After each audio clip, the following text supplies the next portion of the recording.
Welcome to the West Indian Women Network. I am Priscilla Ramcharan, the founder here in the United States, and we are extending our platform to our West Indian men. So I have our first guest here today, and he will introduce himself and tell us where you are and what is your organization. Hi, everyone. My name is Medvis Jackson. I live in the city of Detroit, Michigan. In terms of the Caribbean, my dad was from Jamaica, from a little town called Old Harbor, on the South Coast. My mom's American. She's family's from the South. But yeah, I grew up in Detroit, and so a couple years ago during the pandemic, I started just studying and reading about Caribbean history and geopolitics and stuff like that. And I started, particularly was my thoughts were provoked by a writer named Dr. Walter Rodney, was a revolutionary scholar in the Caribbean who was assassinated in Georgetown in 1980. And a lot from the studying I had done so far, was really curious and really interested in his concept around sustainable development and how different periods of history have prevented folks in the Caribbean from making gains, whether it was because of colonialism and the African slave trade or Indian indentureship, and then the colonial government, and then the period of independence in which a lot of folks in the Caribbean were able to vote and gain suffrage, but in terms of having being able to get involved in the production process in their society and being really franchised into society wherein they felt like their voice mattered, and also they were able to provide for their families. He wrote a lot about that. So I was thinking like, I'm in this house during the pandemic, can't go anywhere. What can I do to be helpful? And prior to the pandemic, I had just been in Barbados for a wedding. And so that was great because I hadn't been to the Caribbean for years actually. I hadn't been since 2011 actually going to Oh, Jamaica. wow. So I that was it really was like wow, like I could just jump on a plane and spend more time in the region. Then the pandemic hit, and I just because of my trip started following the news and seeing how quickly something like the COVID-19 pandemic could toss a whole region's economy and make cause everything to come to a stop and toss into Yeah. chaos or a free fall. Started seeing the statistics around hunger, the statistics around food insecurity in the region, a region that is a tropical region where people could grow so much of their food, and started thinking, Yes. how could I do anything? So got with some friends from school and we started looking into micro lending as like, well, maybe we can use a diaspora that some of us have disposable income. We can circulate capital through the region into the hands of women, primarily women, but also men who are starting businesses, are farming, are helping people buy food stuff in their communities and making that process easier for those business persons. I love it. Thank you again and welcome. And that's so wonderful. Such a great story. I mean, granted, things came out of COVID that were not so, digestible, but at the same time, so many wonderful ventures came forth, and we've been able to connect worldwide because of technology. So, what is the name of your organization?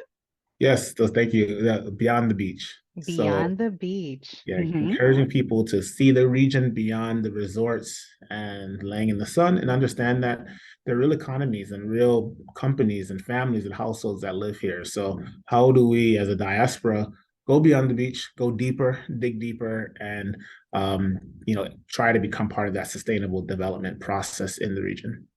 Absolutely, for sure. And you're so right. The islands are so fruitful for farming, for growing your own food, and that also is somewhat of a money saver. But on the other hand, in our previous conversation, you reminded me that you'd still have to pay for the seeds and the soil and the water. So, there are different components. So what exactly does Beyond the Beach do?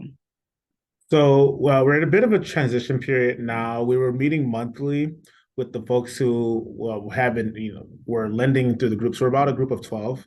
Okay. Um, so we switched to a quarterly basis, and now we're going to primarily meet virtually based on those who are going to take the trip this year. So last year as a group, we went to Jamaica. We had 5 people go.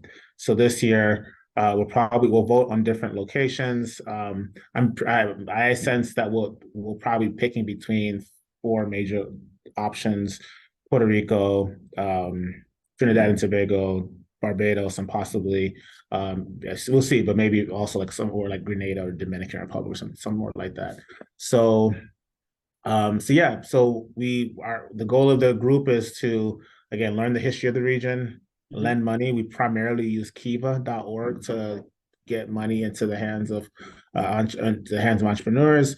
The problem with Kiva is that we're a bit limited to countries, so we can only make loans to Haiti, Puerto Rico, and Dominican Republic.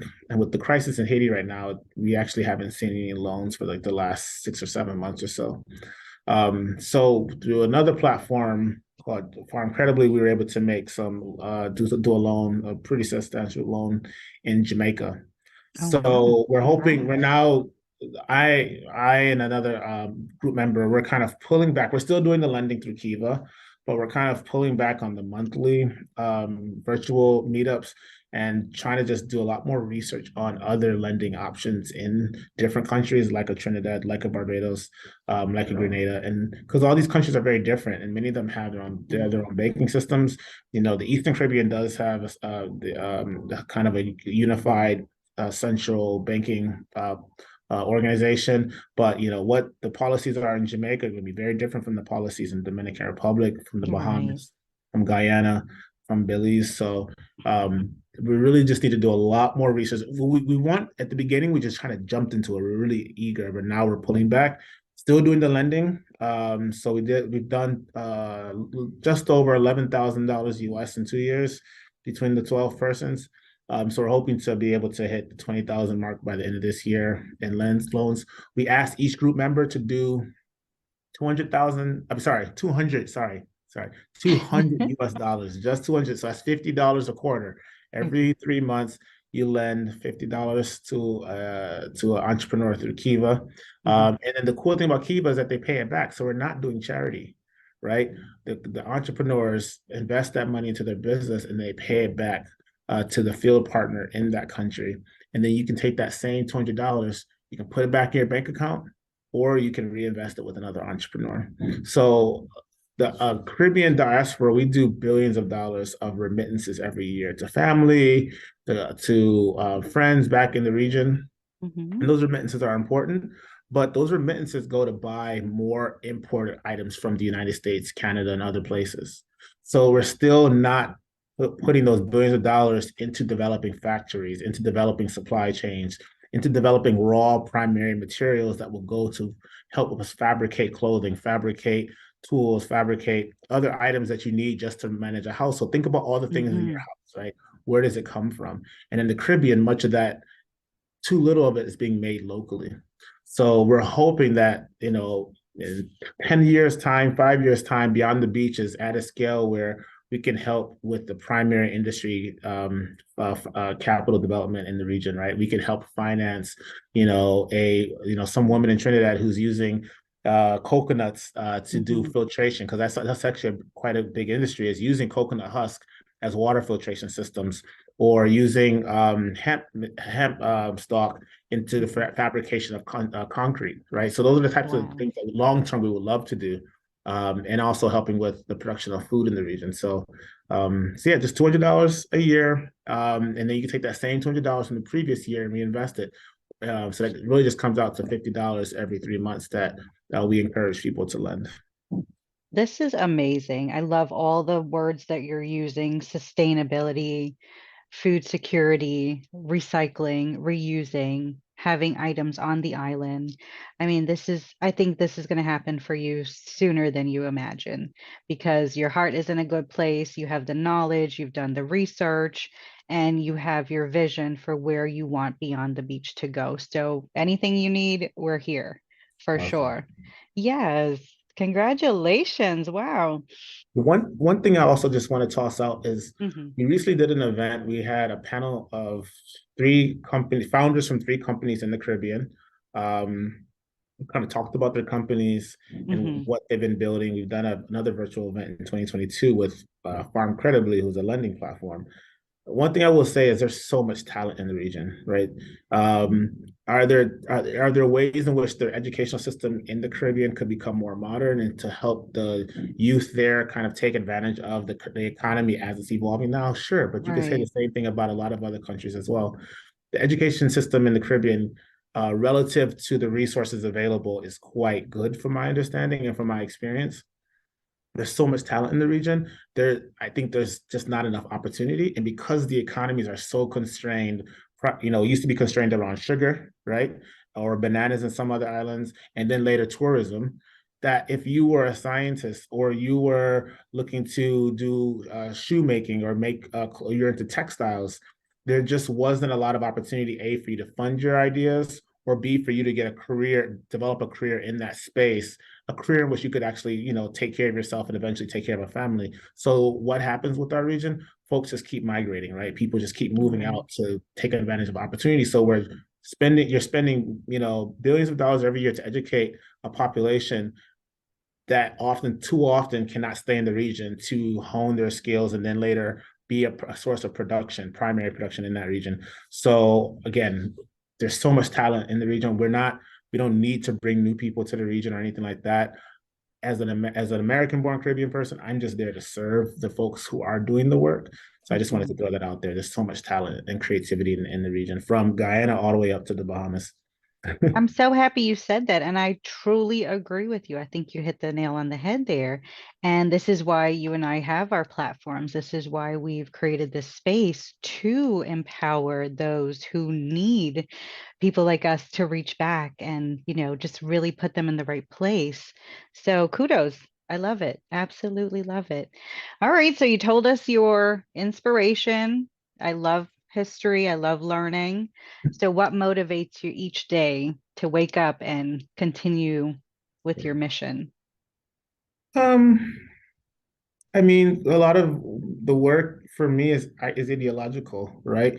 It's fun. It's always so cool to read you go on Kiva and you see the different folks who are just everyday people. They look like folks that we have in our families, and they're just trying to make something happen, and you get to be part of that, and you get to see them raise the funds, and then a lot of times on Kiva they give you updates on what their projects, so that's always cool. And then that you're just not just kicking out cash, right?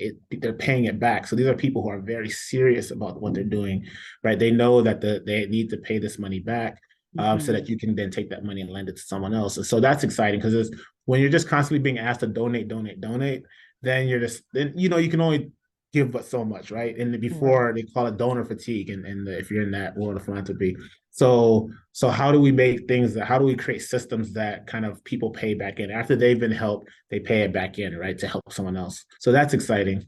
And then you look at our histories, well, again, through African enslavement, through Indian indentureship in the Caribbean, it's like through the internet, the fact that we have so many folks in the diaspora who have gone on to have successful financial careers, and then you have all the creativity and you have all the natural resources in the region still. Right. It's just so exciting. It's like we can actually turn history. We don't have to have a colonial master or an imperial master in the region anymore, right? We can, through solidarity, through creativity, and through just being really good at our work, we can actually help the economies in this region to grow. And the diaspora, to me, is an extension of the region, right?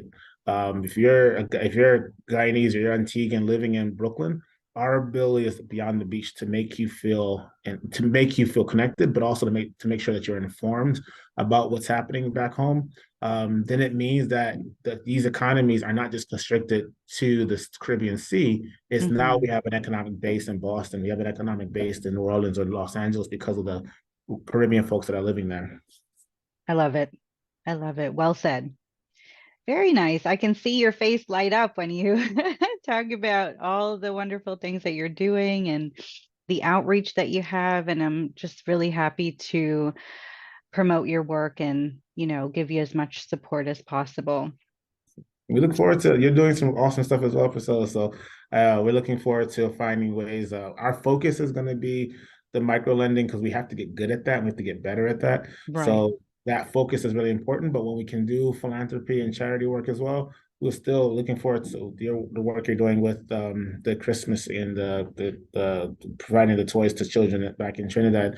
That stuff is very important, right? Because Absolutely. you want to make sure that kids are having a uplifting and memorable childhood in a good way. So yeah, so Well, we're looking thank forward to you. supporting your efforts as well. Yes, I appreciate that. So it's kind of like twofold, right? We're supporting the youth, wrapping them in love, and creating such a great childhood experience so that when they do transition into adulthood, they have some good memories when you have to go out Right, there and get to right, work. right. That's wonderful. I appreciate you so much. So, do you have a final message for our viewers? Um, One of our group members who came to Jamaica with us, she had a good saying in patois that I loved. Whenever she said it, was like I was like, yes, I love that. She would say, she said, "Licka licka make nuff nuff," right? Ooh, Little little, just a little bits make a lot, right? One other phrase in Jamaica is one coconut full basket, right? One coconut full basket. yes. So we often feel that we're in a position where we can't do much. And the first thing you can do is learn the history of the country from the Taino people and the Arawaks who are in the region to today, right? And how, learning the politics and staying up on the current affairs. And don't go beyond the murders and the kidnappings and the broken bridges and stuff like that. Spend time. That's why we like to connect people with the region, with the people who live there, who are working, go to work every day in Port of Spain, in Mm-hmm. Kingstown, in St. Vincent, or in Bridgetown in Barbados, Mm-hmm. because they can tell you what's exciting has happened, what's innovative that's happening, and they go beyond the salacious headlines. So the little that you can do goes a long way. And it goes even further when you're connected with other people. So solidarity matters so much, right? Um, so I would say, follow us on social media because we do try to repost a lot of useful current events that's happening in the region that's professional oriented. We try to share uplifting clips from farmers in different parts of the region while highlighting the challenges as well, but also highlighting the cool things that are happening in the region, the different entities. So just, yeah, don't never think that you're too small to make a difference. The biggest thing you can do is educate yourself on the history, decolonize our minds, and then from there to find out, is there a local organization in your city, a Caribbean organization that you can, Mm-hmm. be part of and stay engaged with, so that you guys can be mobilized when necessary. Different governments, especially if you're on the East Coast, different prime ministers and stuff will visit into your consulate and stuff like that. So don't forget home, but also understand that your new home in Canada, the United States, it also helps to serve the community that you have back in the Caribbean and the islands. So Really well said. That just, summed everything up so well. And I'll put all of your links in the description box. Do reach out to Medvis. He'll answer all of your questions, any support that you can offer, and we're just here to continue the conversation and to actually make movements. We have the tools, we have the knowledge, we have everything we need to make that little bit of difference, which, like you said, will add up to so much. I love little it. little little make nuff nuff. Licka, licka, make nuff, nuff. Love it. Well, thank you so much. I Awesome. do hope you come back on our channel and share all the updates and bring great news. So We'll have to until have one of next the time. ladies from our team get on and talk about what it means for her, because so many folks that we finance, over 70% of the entrepreneurs we finance are women. Oh, Women are the great. core of the Caribbean, right? Despite how the sexism and the misogyny that's still prevalent, and we have an issue around murders of women in the region. They are the economic engine of the region. We can't get around that. So hopefully we can get one of the ladies to on our team to come on and talk about what it means for her as a West Indian and Caribbean woman to support women back home. I would love that. I'm going to hold you to that. Love it, love it, love it. Well, thank you again so much, and we'll talk soon. Say bye-bye. Take care, everyone. Bye Bye, bye. everyone. Don't talk.